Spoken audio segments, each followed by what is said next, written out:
इथे ना तुम्हाला दिसतच असेल मी शेंगदाणे भाजत आहे. खूप दिवस झाले शेंगदाण्याचे लाडूच खाल्ले नव्हते. मग शेंगदाण्याचे लाडू खाण्याची इच्छा झाली होती आणि प्रांजूला डब्यात पण देण्यासाठी होतात म्हणून बनवायला घेतलं होतं. शेंगदाणे भाजतात तोपर्यंत अक्षतला मला बाजरीच्या पिठाची गंजी बनवायची होती, ती पण साईडला बनवायला घेतली होती मी. तर रेसिपी ना मी शॉर्टकटमध्ये तुमच्यासोबत शेअर करते.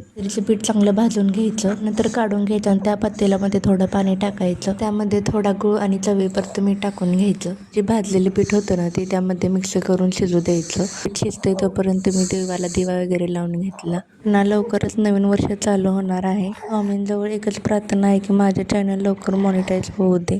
गरम गरम आहे तोपर्यंत अक्षरला खाऊ घालून घेतलं, म्हणजे त्याला कप होतात ना ते जास्त होणार नाहीत, पातळ होण्यात मदत होतील. हे बघा, रोज मी एवढे कपडे धुते ना तरी सकाळपासून एवढे कपडे पडतात रोजच, काय कळतच नाही मला. असो, लहान मुलं आहेत म्हणल्यावर पडणारच. तरी ते लाडू वळायला घेतले होते मी शेंगदाण्याचे. भेटू उद्याच्या व्हिडिओमध्ये.